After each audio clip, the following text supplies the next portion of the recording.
On this episode of One-on-One, we're going to talk to someone. I don't know how we're going to get all this in. Miss Mary Aucoin is our guest. When we come back, we're going to start off and throw more information at you. So get ready, get the brain ready. We'll absorb it. We'll be right back.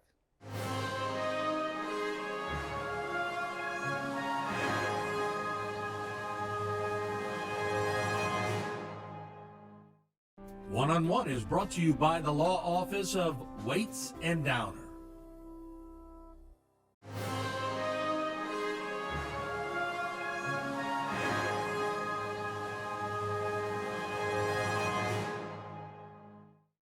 Just a changeover. And really, that was an education in itself for people, especially boys who thought they were the only athletes around, to watch the girls transcend into something. And a lot of the state championships that were taking place and the trophies coming back into the schools were girls' athletics. You had to be very proud of that. I'm really am. I'm thankful that what our actions caused so many girls to be able to compete in athletics. Yeah. Because it did so much for me. In 1982, you built a gymnastics facility. I did.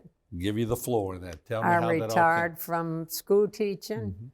I got to the point where I felt like there goes back to, there wasn't a challenge anymore. I had accomplished those goals, and people in the community were really encouraging me to teach the younger kids. In fact, it was one of the dads that found me a building on Grand Caillou just to lease for 5 years, just to see if that's really what I wanted to do. Yeah. And so by the fourth year, my husband and I decided we were going to invest in property, not too far from where the gym had been.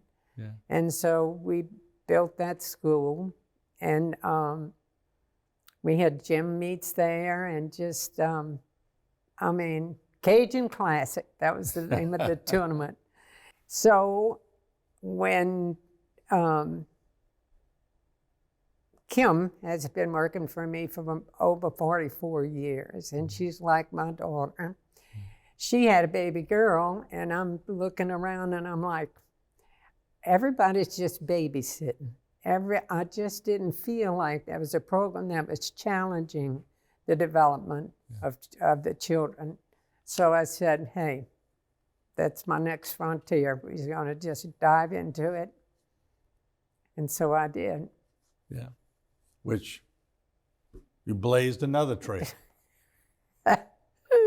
That's right. If I'm going to do something, I'm going to do it with quality or to the best of my ability, because it's a waste of time if you don't put all the energy you have into, especially when it comes to children. Complacency drives you crazy, doesn't it? It does. I can't stand to be in mud. I can't move. All right, so in 1998, you built a full licensed preschool. I'm sort of talking about I'm talking with maybe the woman version of John Curtis or something of that name. So did you get bored again in 1998? You said, okay. No, I didn't quite know. There many professionals within the parish wanted to send their children, but couldn't because they were working. Right. And so they kept saying, Miss Mary, you got to keep them all day long. And I was hell-bent on not having an all-day-long program at GDC. It was not in my plan for that program. So, I took over Rainbow Cottage, which was right up the street, it's still on School Street, and did that for a while. And those two lots where Mary Oaks was came up for sale. And so we bought that, and then as you gather now, I can't do anything half-assed. So I said, we're going to build a quality building, especially for preschool. And that's what we did. And now we have a little yellow bus, and they go from one school to the other. Those that want to participate in both programs. You had a letter from Jeannie Burns that you had in the folder. Asked you to serve as a member of the Pocket of Excellence Advisory Committee. Well, just the title sort of tells you what it's all about, but tell me about that.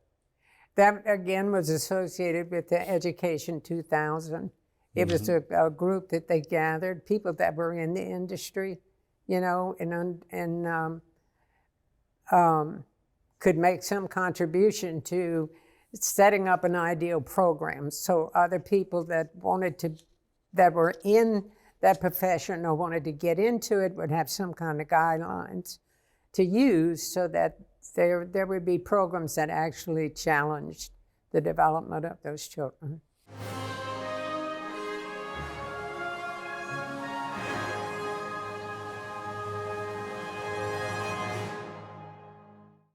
For all of your cases, including those with catastrophic significance, call Waits and Downer Law Firm.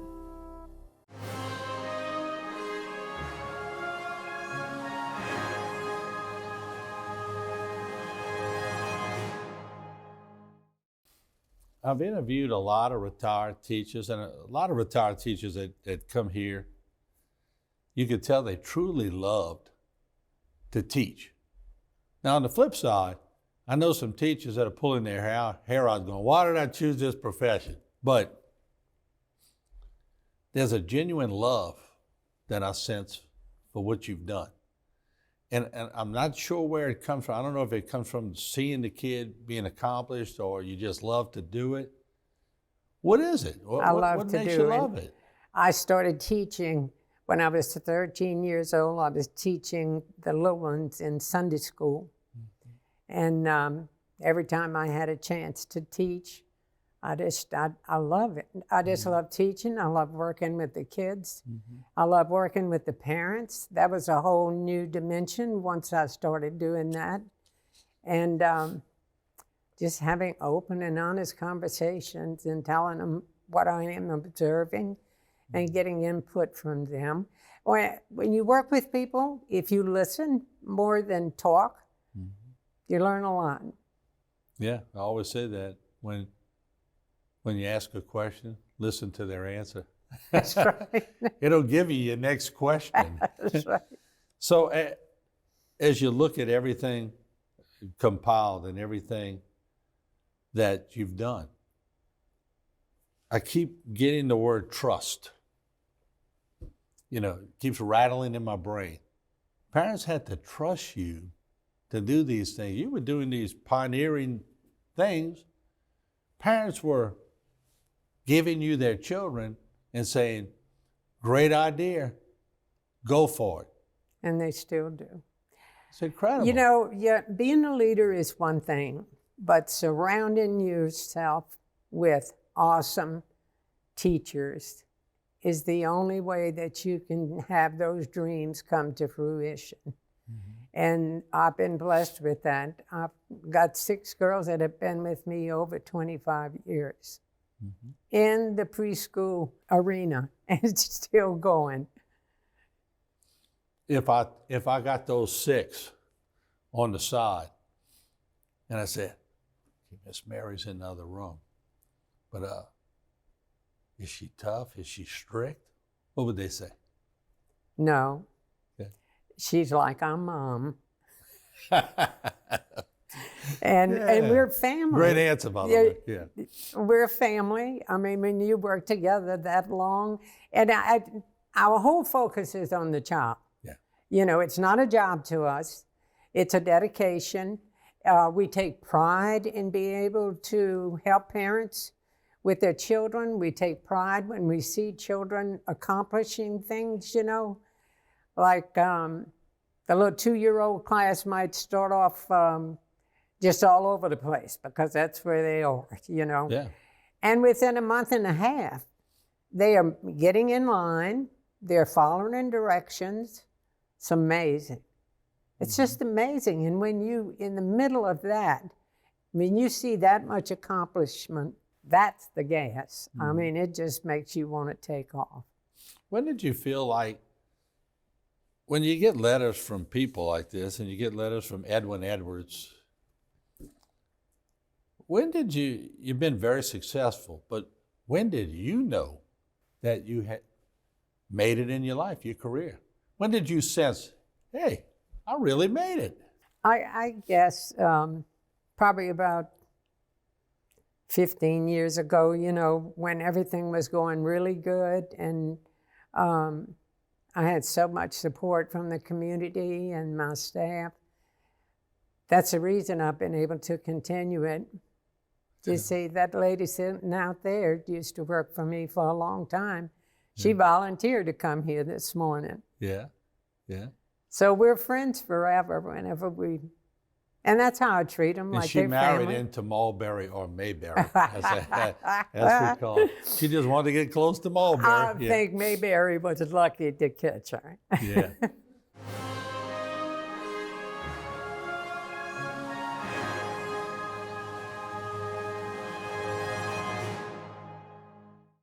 For all of your cases, including those with catastrophic significance, call Waits and Downer Law Firm.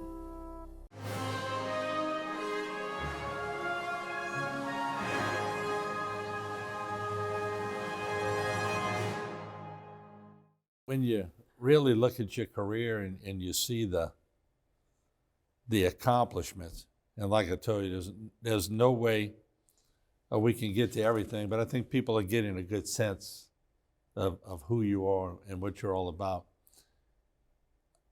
One of the questions I always ask somebody on this show is, what do you do for fun? Because most of them have jobs that are very stressful or demanding or things of that nature.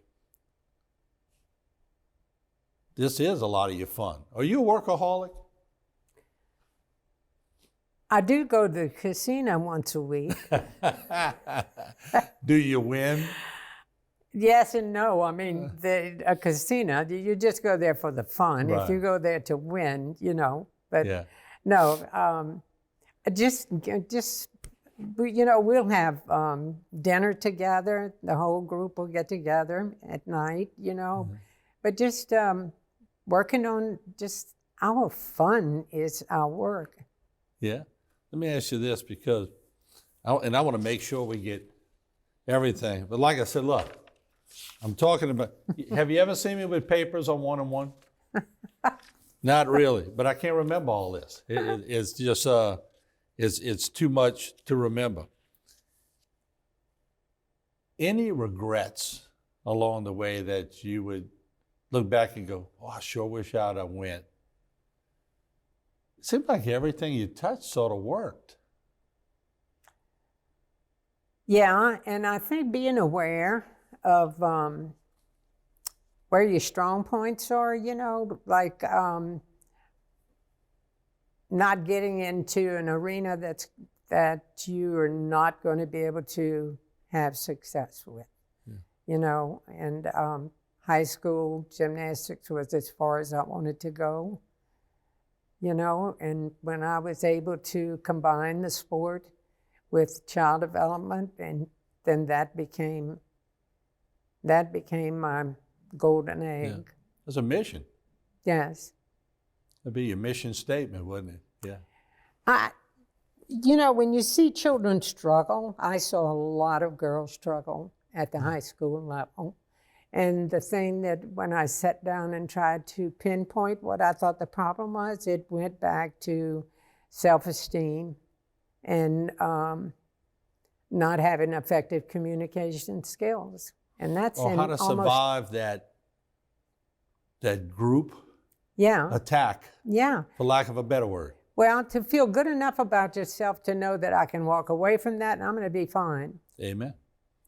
And that's where most people get in trouble. That they don't know how to walk away. So you give them the skills to walk away. Mm-hmm. And that's incredible. Probably saved many lives, haven't you? I hope. Yeah, that's The the good goal. Lord guides me through all of this, and I've had many a conversation when I'm sitting there trying to decide something. And I just say, show me the way. Yeah. So you rely on faith a lot. I do. Yeah. And so we know the casino, but when you've really had a stressful day and you get in your car and you turn on the radio sounds so primitive to young kids now. Turn on your chips or your CDs or whatever you use. What do you listen to? Neil Diamond. And you know, I run into some of my gymnasts that were really little when we were competing back in the early 80s. And they'll say, Miss Mary, you know what I remember the most? Neil Diamond in the green van. What's your favorite Neil Diamond song? Oh, gosh. Sweet Caroline. Oh, yeah, naturally. Of course. You got to go. Sung Blue. That was a good one, Sung too. Blue. I have every one of his CDs. Oh, wow. Every one of them. And I told you the time would fly, but if I were able to get everyone who works with you, former coaches, teachers, if Governor Edwin Edwards was still alive, I was able to get him. I was able to get, your husband, your children, everybody who's been around you. And I said, all right, y'all got to give me one word that would describe Mary. One word, or Miss Mary, depending on where they're at in this stat. What would you hope the one word would be? Love of people. Yeah. I just love working with people. Little people, big people. I knew you were going to say love. Because reading over all this, your career, certainly, you put a lot of love in it. I don't know your parents, but obviously they put you in the right direction. They did. You have rolled on since then. And I want to thank you for what you've done. What an accomplishment. What a great accomplishment. Well, my pleasure. It's been my pleasure and my blessing. And thank you for being our guest. Thank you for having me. All right.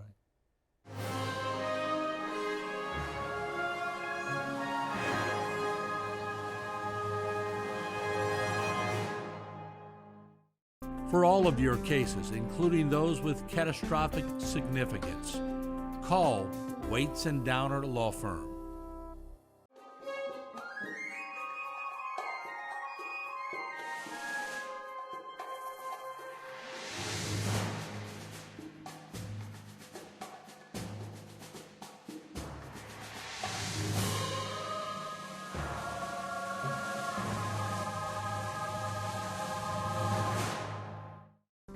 This one-on-one program has been brought to you by the law offices of Waits and Downer.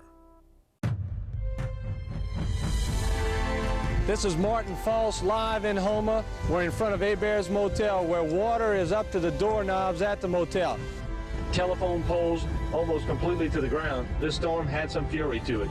The following morning, Hurricane Andrew had taken its toll on Terrebonne Parish. But the stick doesn't lie. No. That, they said it started moving north-northwest. That was a jog.